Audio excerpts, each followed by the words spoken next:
주님의 은총과 평강이 우리 모두 가운데 임하길 빕니다. 오늘은 새해 들어서 네 번째 주일입니다. 새로운 해라는 뜻이죠. 묵은해는 가고 새로운 해가 왔다는 것입니다. 질문하겠습니다. 여러분, 새 것이 무엇입니까? 우리는 어떻게 하면 새롭게 될 수 있을까요? 사람이 새로워진다는 것이 무엇일까요? 어떻게 하면 사람이 새로워질 수 있을까요? 새 옷을 입고 마사지를 받고 이발을 한다고 새로워질까요?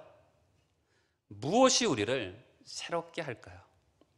여러분, 로마서 12장 1절과 2절은 변화가 핵심 단어죠.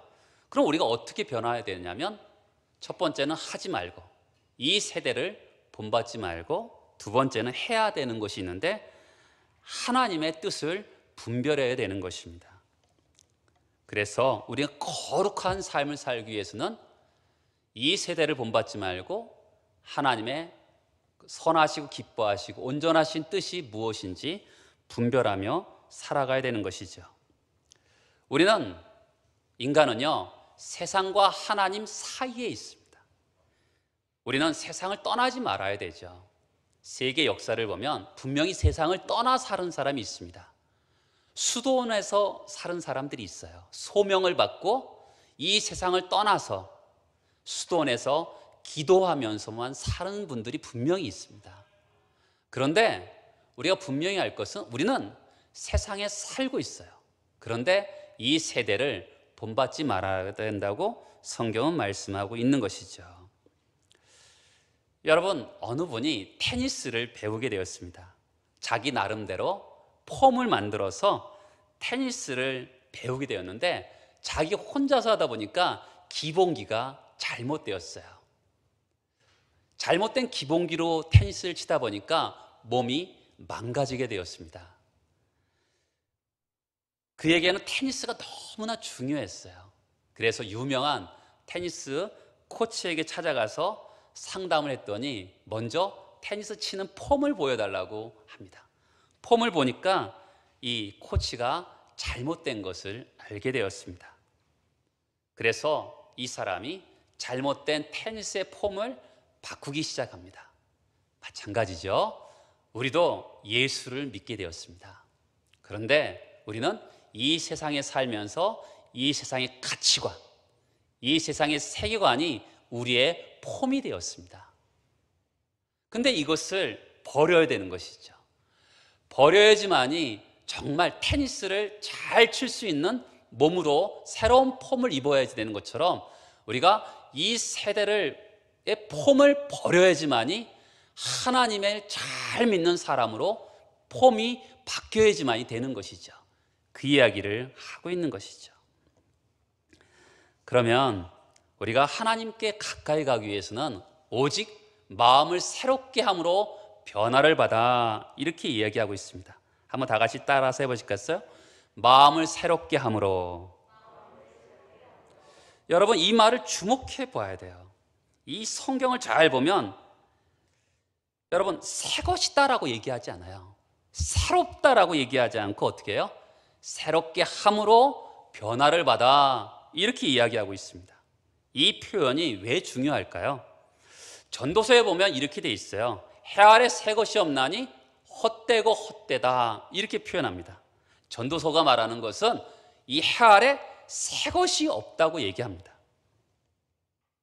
인간도 새 것이 아니라는 거죠. 원래 하나님께서 인간을 만드셨을 때 새 것으로 만드셨잖아요. 그런데 죄가 들어오면서 낡고 부패한 존재가 되어버리고 말았습니다. 에베소 2장 1절에 보면 허물과 죄로 우리가 죽었다. 에베소 4장 18절에 보면 하나님의 생명에서 떠났다라고 얘기합니다. 우리는 본래 새 것이었어요. 그런데 허물과 죄로 죽었고 하나님의 생명에서 떠났고 어둠 속에 있다 보니까 우리는 바로 해 아래 새 것이 없게 돼버리고 마는 것이죠. 그러면 어떻게 새 것이 될 수 있을까요? 그것은 하나님이 원래 만드신 것으로 돌아가면 우리가 새 것이 될 수 있는 거죠. 어떻게 될 수 있을까요? 거듭나야 되는 것이죠. 물과 성령으로 거듭나야지만이 새 것이 될 수 있는 것이죠. 우리는 원래 본질상 진노의 자녀였습니다. 그리고 사탄의 자식이고 저주의 자식인데 하나님의 은혜로 다시 새 것이 되었습니다. 지난주에도 말씀드렸듯이 로마서 12장 1절은 그러므로, 이것은 로마서 1장부터 11장까지를 전제로 하고 있습니다. 우리는 원래 죄인이었는데 예수 그리스도와 함께 죽음을 통해서, 연합함을 통해서 그분과 화목하게 되고 하나님께 나아가게 되는 하나님의 자녀가 되었습니다. 그렇죠? 거듭난 사람들에게 말씀을 하고 있는 것이죠. 이미 거듭난 사람들에게 뭘 얘기하고 있는 것이죠? 그것은 새롭게 함으로 변화를 받아라, 이렇게 말씀하고 있는 것입니다. 우리가 갑자기 어떤 체험을 통해서 변화를 받는 것을 이야기하는 것이 아니에요. 우리는 이미 새 것이 되었습니다. 예수 그리스도를 믿음을 통해서 새 것이 되었어요. 가만두면 어떻게 되죠? 그릇도 가만두면 먼지가 쌓이고 그렇잖아요. 못 쓰게 되잖아요. 그런 것처럼 우리의 영혼도 가만히 두면 더럽혀지게 돼 있는 것입니다. 그러니까 우리가 하나님의 은혜를 매일같이 체험할 필요가 있는 것이죠. 그러면 어떻게 새로운 사람이 될 수 있을까요? 아까도 말씀드렸듯이 우리는 이미 새 것이 되었는데 이미 예수 그리스도를 믿음을 통해서 새로운 피조물이 되었어요. 이전 것은 지나갔으니 보라, 새 것이 되었도다. 우리는 성경은 우리를 분명히 새 것이 되었다, 이렇게 다시 한번 정의하고 있습니다. 그런데 우리를 마음을 새롭게 함으로 계속적으로 변화를 받아야 되는 사람으로 표현하고 있는 것이죠. 그릇이 가만두면 더럽혀지는 것처럼 계속적으로 우리의 마음을 닦아야 된다고 성경은 말씀하고 있는 것이죠. 그러면 우리가 볼 때 정말 변할 수 있을까요? 제 자신의 삶을 보더라도 변하지 않는 것 같아요. 그래서 저도 굉장히 고통스러울 때가 굉장히 많습니다. 예배를 드리고 성경 공부를 하면서 성도들과 같이 말씀을 나눠도 성도들이 변하지 않는 모습을 보면서 좌절할 때도 있는 것이 목회자의 심정이기도 합니다. 정말 변할 수 있을까요? 성경은 분명히 변할 수 있다고 말씀하잖아요. 변할 수 없는데 어떻게 변하라고 말씀할 리는 없잖아요. 그러니까 우리는 이 성경이 변할 수 있다라고 말하기 때문에 나는 변할 수 있구나, 이렇게 분명히 믿어야 되는 것이죠. 그러나 이 변화는 하루아침에 오는 것은 아닙니다. 근데 여러분, 우리가 먼저 바뀌기를 원한다면 참 내가 바뀌기 어렵다라는 것을 인정할 필요가 있어요. 변화에 별 효과가 없는 것이 있습니다. 사람들이 변화하기 위해서 연말 연초에 결심하죠. 그렇죠? 근데 작심삼일이라 그러잖아요. 보통 연말 연초에 우리는 어떤 결심을 합니까?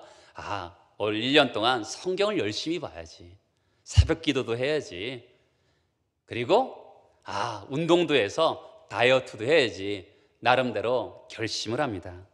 대부분 결심만으로 되지 않아요. 성경에서 결심만으로 안 되는 대표적인 인물이 베드로가 등장하죠.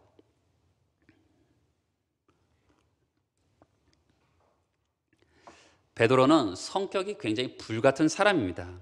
예수님께서 제 아들이 다 떠나갈 것이라고 누가복음 22장에 말씀하세요. 근데 베드로가 호언장담하죠. 주여, 내가 주와 함께 오게도 가고 죽는데도 가기를 각오했습니다. 예수님이 이렇게 말씀하시잖아요. 네가 오늘 닭 울기 전에 3번 나를 부인하리라. 정말 그대로 되었잖아요. 그렇죠? 사람은요, 자기가 결심한다고 되지 않아요. 내가 이렇게 변화해야 되겠다라고 결심한다고 변화되지 않습니다. 다른 하나는 고행적인 방법으로 자기 변화를 추구할 때가 있습니다. 약간의 도움은 되지만 근본적인 변화가 일어나지 않아요. 텔레비전을 많이 보는 분들이 있죠. 이제 나는 절대로 텔레비전을 보지 않을 거야. 혹시 볼 때마다 밥 한 끼씩 굶을 거야. 한다면 어떻게 될까요? 한두 번은 성공하겠죠? 근데 머지않아 그만둘 것입니다. 괜히 죄책감만 드는 것이죠. 고행적인 방법은 별로 효과적이지 않습니다. 사람이 정말 변화되는 것은 둘 중에 하나입니다. 외부적인 큰 충격이 오면 사람이 변하게 됩니다. 그리고 내부적으로도 큰 어떤 영적인 흐름이 있으면 변화가 돼 있죠. 외부적인 큰 충격으로 우리나라가 결정적으로 변화가 될 때가 언제죠? 1990년대 후반에 IMF가 찾아왔습니다. 그때 한국의 경제학자들은 이미 한국의 기업들이 구조조정이 일어나야 된다라고 이미 계속적으로 신문이나 책에서 이야기하고 있었습니다. 그런데 기업들도 들으려고 하지 않았고요. 정부도 그렇게 다급하게 여기지 않았습니다. 그런데 많은 기업들이 IMF 때 부도 처리가 되면서 자동적으로 강제적으로 구조조정이 일어나게 되었습니다. 그렇죠? 사람들이 변화하지 않으려고 해도 강제적인 방법으로 사람을 변화시키고 나라도 변화되는 경우가 있습니다. 요나 선지자도 강제적인 방법으로 변화된 사람이죠. 니느웨에 가서 말씀을 전하라 그랬더니 다시스로 도망갑니다. 그때 하나님께서 풍랑을 주시고 결국 바다에 던져져서 물고기 밥이 되죠. 그래서 3일 동안 거기에 갇혀 있다가 밖으로 나옵니다. 마지못해서 니느웨로 가서 복음을 전하죠. 처음부터 순종했으면 얼마나 좋았겠어요. 사람들은 때로는 강제적인 방법으로 변화가 되는 경우가 있습니다. 그러나 더 좋은 방법은 내적인 변화죠. 오늘 성경에 마음을 새롭게 함으로 변화를 받아. 이 마음은 우리 어떤 생각이 아니라 영입니다. 성령으로 변화를 받는 거죠. 그렇죠? 여러분, 이것은 계속적으로 매일같이 변화되는 것입니다. 우리가 신앙생활 하다 보면 그럴 때가 있잖아요. 나는 열심히 변화된 것 같은데 어느 날 나의 생활을 보면 이전하고 똑같아. 에라 모르겠다 하면서 어떻게 합니까? 자기 자신을 더 더럽힐 때가 있어요. 그렇죠? 될 대로 되라 하면서 자기 자신을 더럽힐 때가 있습니다. 근데 여러분 꼭 기억하실 게 있습니다. 그것은 뭐냐면 여러분의 옛날의 헌집은 이미 다 부셔졌다는 것입니다. 그렇죠? 성경은 예수와 함께 십자가 이미 못 박혔다 이렇게 말씀합니다. 너희는 새로운 피조물이다 이렇게 말씀합니다. 신앙생활할 때 우리 신앙생활에 제일 중요한 게 뭐냐면 확신입니다. 확신. 나는 이미 예수와 함께 죽은 사람이야. 내 안에 예수님이 살아계셔. 이것을 매일같이 고백하는 사람이 변화를 시작하는 겁니다. 난 아직 안 죽었는데? 아니죠. 성경은 우리에게 분명하게 말씀합니다. 예수를 믿을 때 나는 예수와 함께 죽은 사람이라고 이야기하고 있어요. 그리고 내 안에 사느니 예수님이라고 말씀하고 있는 것이죠. 다시 한번 말씀드리지만 나는 죽었다. 내 안에 예수님이 사신다. 이럴 때 굉장히 중요한 변화가 있는 것입니다. 아닌데 여러분, 여러분의 감정을 믿어서는 안 되고 하나님의 말씀을 믿는 거죠. 그래서 우리 옛날 헌집은 완전히 부서진 겁니다. 지금 새 집을 짓고 있는 거죠. 그렇죠? 새 집을 짓고 있는 거예요. 내가 비록 지금 죄를 짓고 넘어질 때 많아요. 그러나 나의 헌집을 또 짓는 게 아니라 헌집은 완전히 부서진 거예요. 나는 이미 예수와 함께 죽었습니다. 그리고 예수와 함께 나는 새 집을 지어가고 있는 거죠. 어떤 사람은요, 예수 믿은 지 30년이 지나서 겨우겨우 변하는 사람도 있어요. 우리가 알 수 없지요? 그러나 그 사람도 새 집을 이미 지은 사람이기 때문에 조금씩 변하고 있는 겁니다. 어떤 사람은 1년 만에 변하는 사람도 있어요. 그러나 우리는 이미 헌집이 부서진 사람이에요. 나는 이미 예수와 함께 죄에 대해서 죽은 사람입니다. 그래서 지금 내 안에 예수님이 살아계시다. 이것을 믿을 때, 확신을 가질 때, 우리의 인생은 변하기 시작되는 것이죠. 그러면 성령님은 우리 안에 영으로 새롭게 변화되는데 우리를 어떻게 변화시킬까요? 성령님이 하시는 첫 번째는 날마다 우리를 정결하게 합니다. 회개하게 하는 거죠. 몇 년 전에 저희 집 앞에 이 배수구가, 비가 많이 왔는데 배수구가 막히면서 여러 가지 쓰레기가 몰리면서 아주 제 발목까지 물이 차오를 때가 있었어요. 왜 그러지 했더니 배수구들이 다 막힌 거예요. 어느 날 어떤 분이 오셔서 그 배수구에 쓰레기들 다 치우니까 물이 잘 빠지는 것을 볼 수가 있는 것이죠. 고린도 7장 1절에 보면 사랑하는 자들아 이 약속을 가진 우리는 하나님을 두려워하는 가운데서 거룩함을 온전히 이루어 육과 영의 온갖 더러운 것에서 자신을 깨끗하게 하자.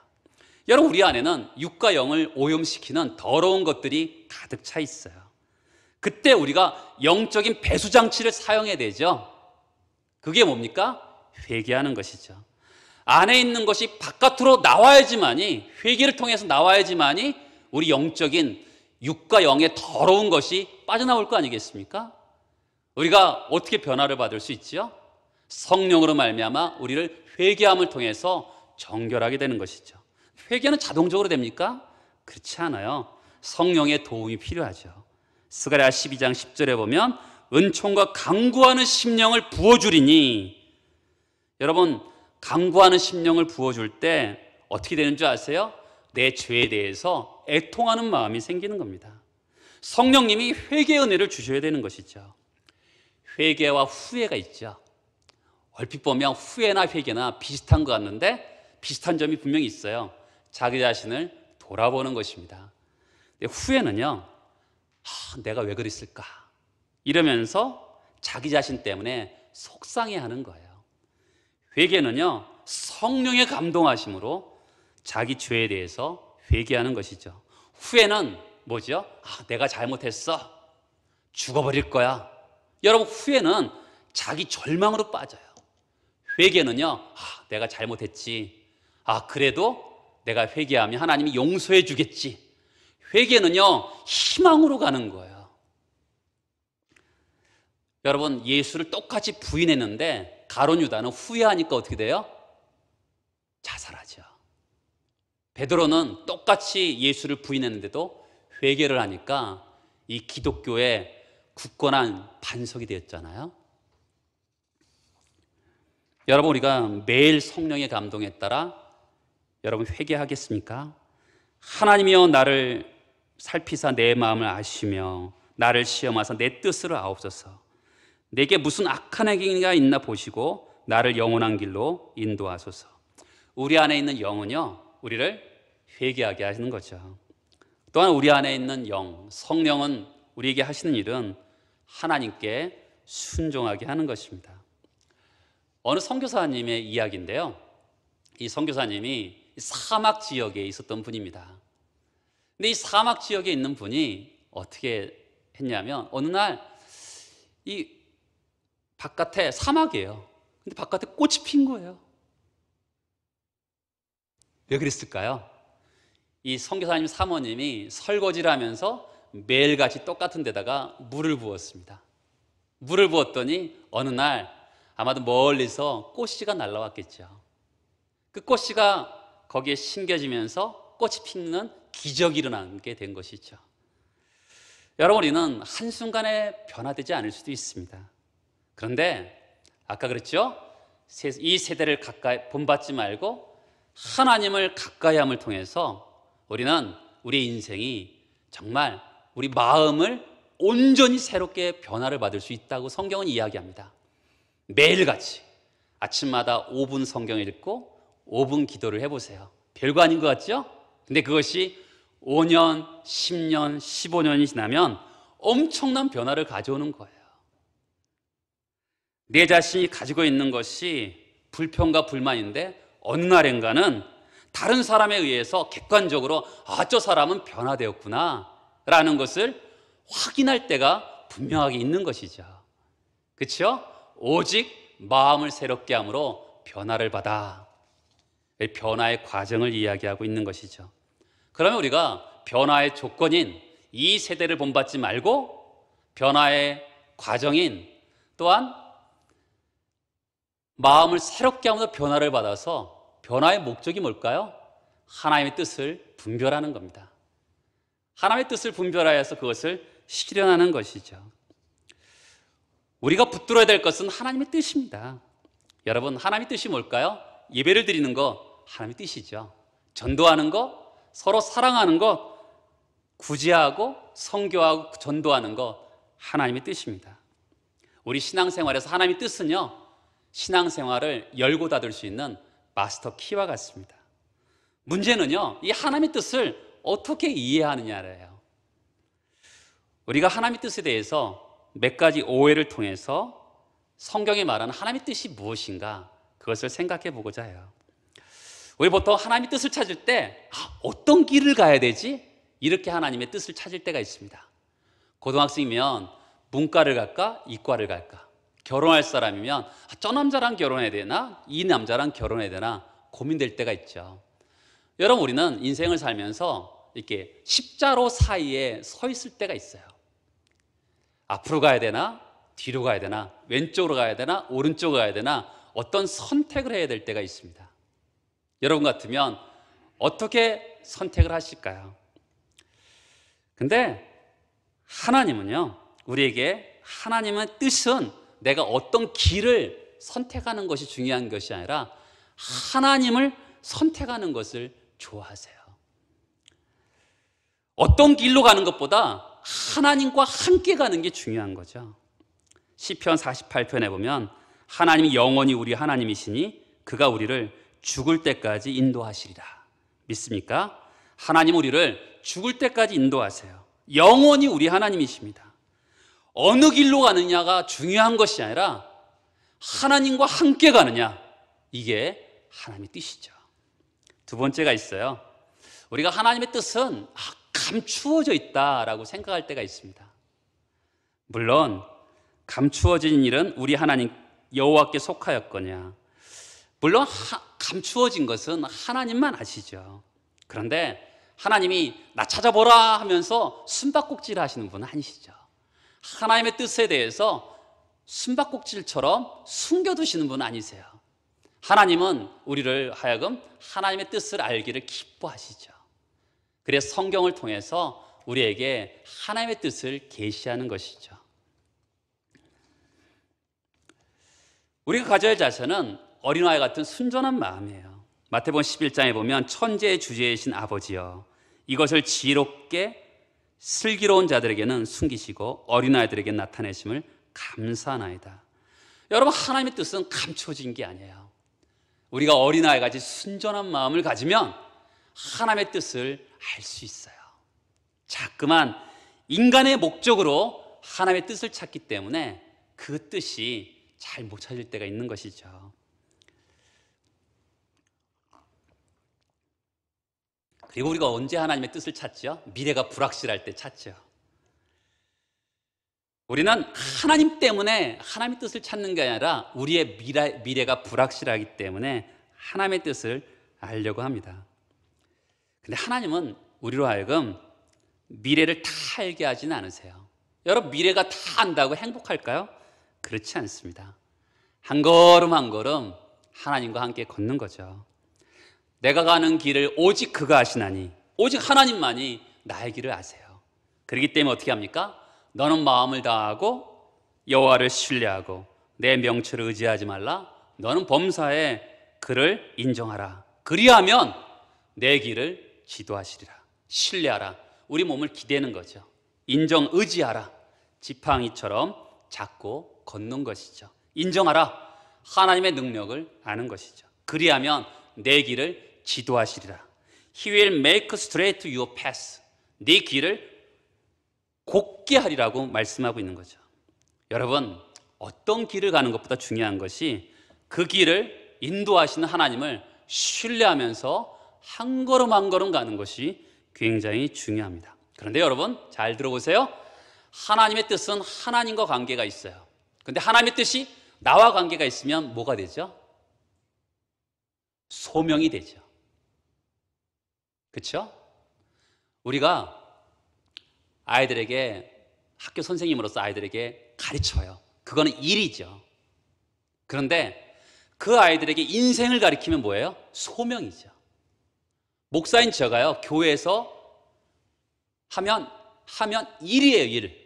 근데 제가 이 말씀을 통해서 여러분들의 영혼을 깨우치고 여러분들을 살린다면 이게 소명이죠.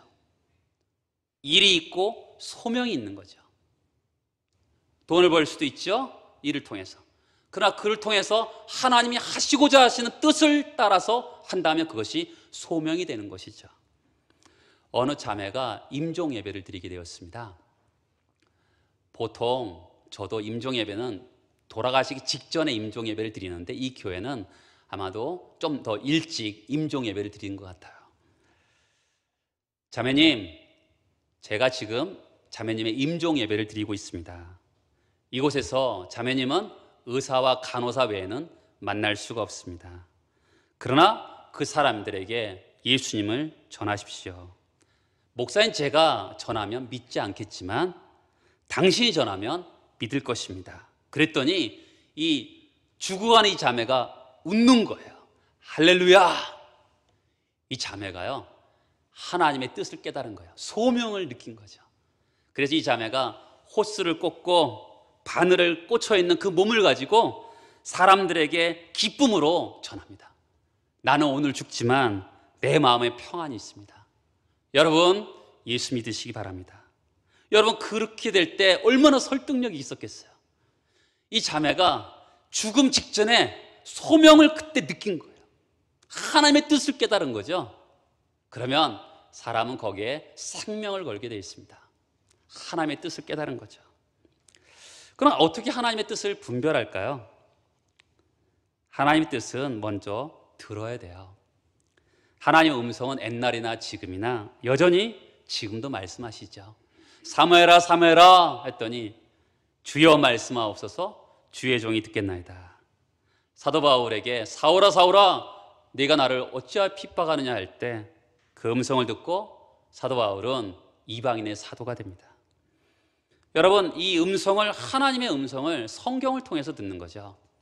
제가 여러분들에게 하나님의 말씀은 세 종류의 말씀이 있다고 말씀드렸죠. 기록된 66권의 말씀이 있습니다. 그리고 이 성경을 해석한 설교가 있죠.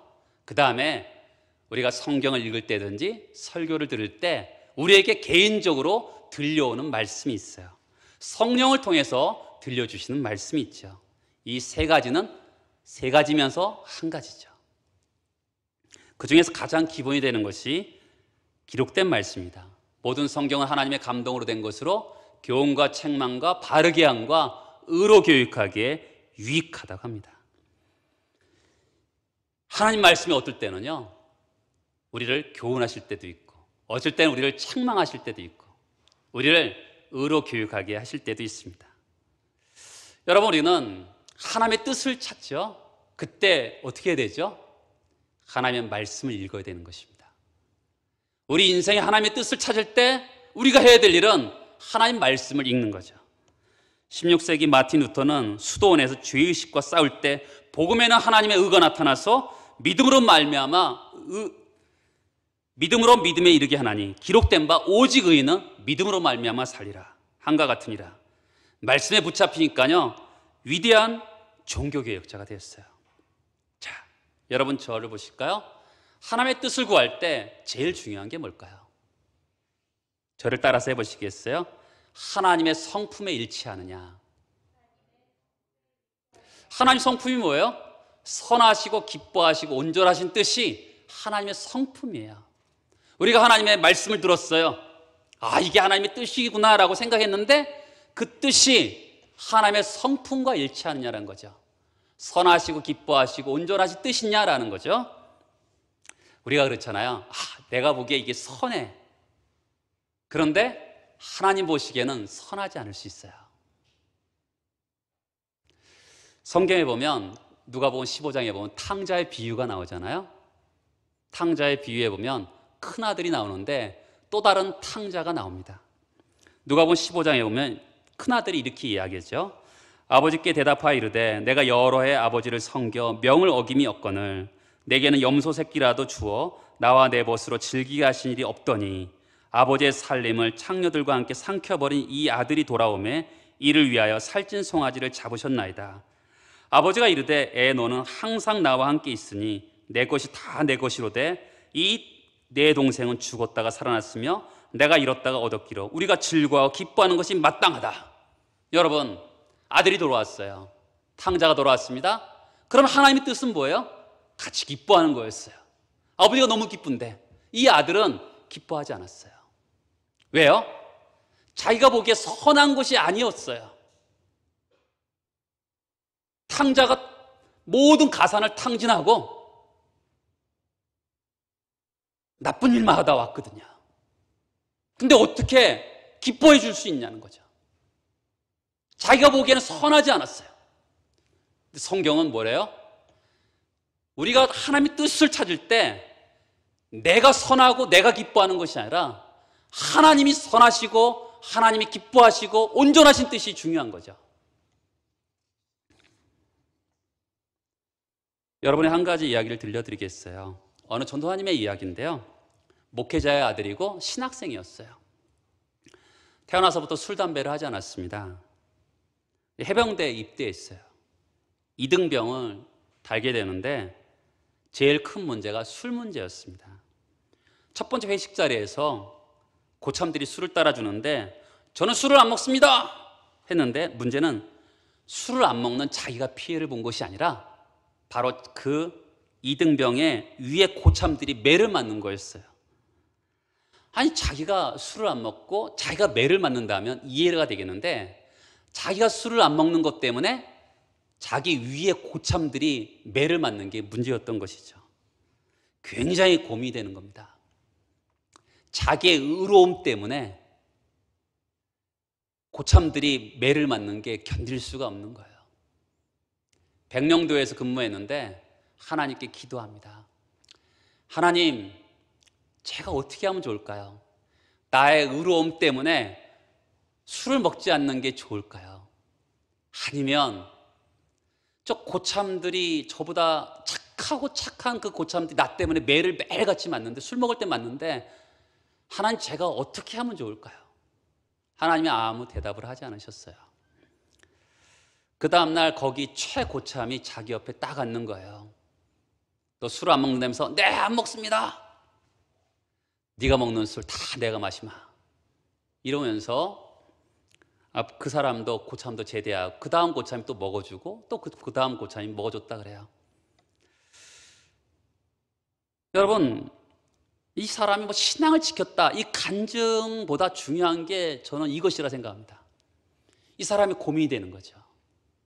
이 전도사님이 해병대에 들어갔는데 술 때문에 자기의 의로움 때문에 위에 선배들이 매를 맞는 게 너무 괴로운 거죠. 여러분, 우리 인생을 살다 보면 그럴 때가 있잖아요. 이 세상의 구조악 때문에 어떻게 해야 될지 모를 때가 너무 많아요. 나름대로 있는 기준을 잡을 때가 있죠.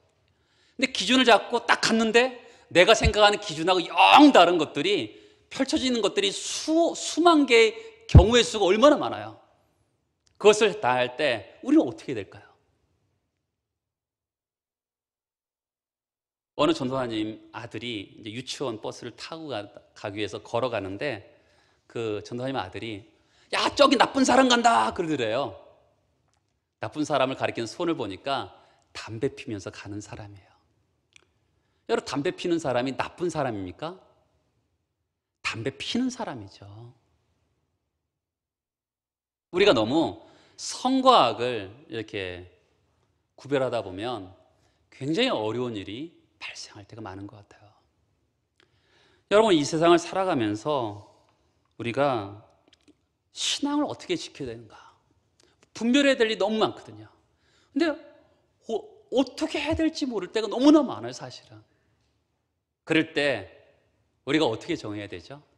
하나님 말씀을 찾고 그리고 하나님의 성품에 맞는가라는 것을 찾아야 돼요. 내가 선한 게 아니라 내가 기뻐하는 게 아니라 내가 온전한 게 아니라 하나님의 선하시고 기뻐하시고 온전하신 뜻이 무엇인가, 우리가 이것을 분별할 수 있어야 되는 것이죠. 그리고 하나님의 음성이 들려준다 하더라도 우리가 그것을 기다려야 될 때가 있어요. 여러분, 우리가 언제나 준비되어 있진 않아요. 하나님의 음성을 들을 때 예스! 순종하겠습니다. 항상 그렇게 되어 있지는 않을 때가 있거든요. 그때 하나님은 우리로 하여금 하나님의 음성이 잠잠히 기다리게 하실 때가 있어요. 마더 테레사가 있는데 아주 영적인 사람이죠. 그분의 책에서 보면 수년 동안 하나님의 음성을 듣지 못했다고 합니다. 마더 테레사, 굉장한 사람인데 그 사람이 어떻게 하나님의 음성을 듣지 못했을까? 이런 질문을 던질만 하잖아요. 그런데 그가 하나님의 음성이 들리지 않았을 때 그가 어떻게 했느냐라는 것이 그의 책에 있어요. 첫 번째는 실망하지 않고 기다렸다는 것입니다. 여러분, 하나님이 침묵하신다고 하나님이 안 계신 건 아니잖아요.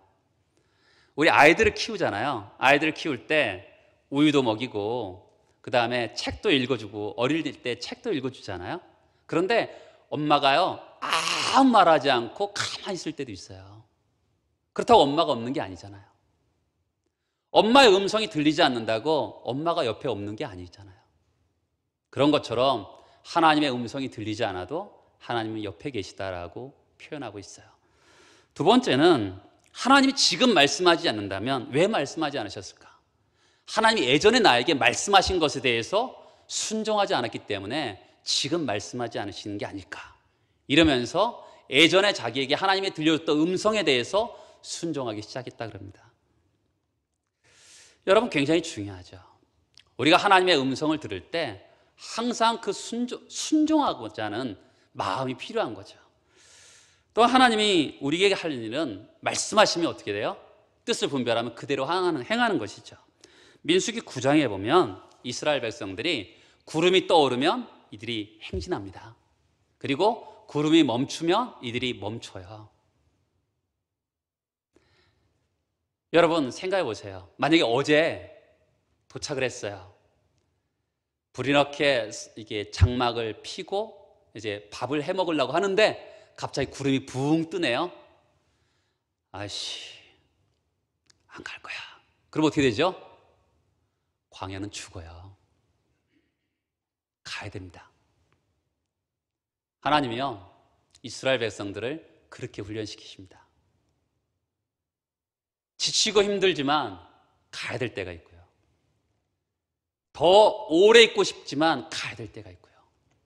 가고 싶은데 하나님의 구름이 떠오르지 않기 때문에 머물러야 될 때가 있고요. 하나님은 우리를 그렇게 하나님의 뜻에 대해서 훈련시킬 때가 있는 것이죠. 세계에서 가장 뛰어난 말은 아라비아 말이라 그럽니다. 그 말이 어떻게 만들어졌는지에 대한 이야기가 있어요. 모하메드라는 사람이 있었는데 이 사람이 세계를 돌아다니면서 100마리의 암말을 샀다 그래요.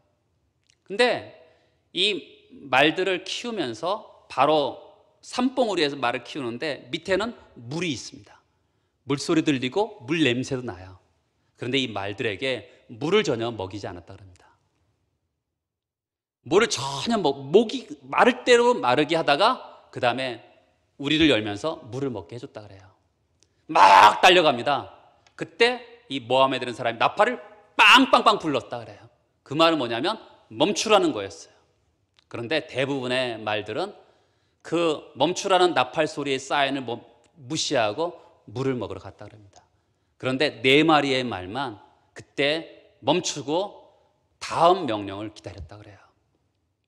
그 4마리의 말을 가지고 이 세상에 가장 유명한 아라미아 말을 만들어냈다고 합니다. 마찬가지죠. 하나님의 뜻이 있으면 무슨 일이라도 순종할 수 있겠습니까? 무슨 명령 내리셔도 아멘 하겠습니다. 나의 드릴 한 선물은 아멘뿐이 옵니다. 여러분, 내 생각과 달라도 내 몸이 지쳐 있어도 하나님의 뜻이면 즉각적으로 순종할 마음이 있으십니까? 하나님의 뜻을 따르는 위대한 축복의 삶을 사는 여러분 되시길 축복합니다. 같이 기도하겠습니다. 여러분, 저는 오늘 여러분과 같이 오직 마음을 새롭게 함으로 변화를 받아 그리고 하나님의 선하시고 기뻐하시고 온전하신 뜻이 무엇인지 분별하도록 하라고 말씀을 나눴습니다. 여러분, 우리는 이미 변화된 사람입니다. 새 것이 되었습니다. 옛것으로 가긴 틀린 사람들입니다. 계속적으로 더디지만 갑니다. 여러분, 올해 얼만큼 가시겠습니까? 조금씩 갔으면 좋겠습니다. 조금씩 더. 그를 위해서 같이 기도하겠습니다.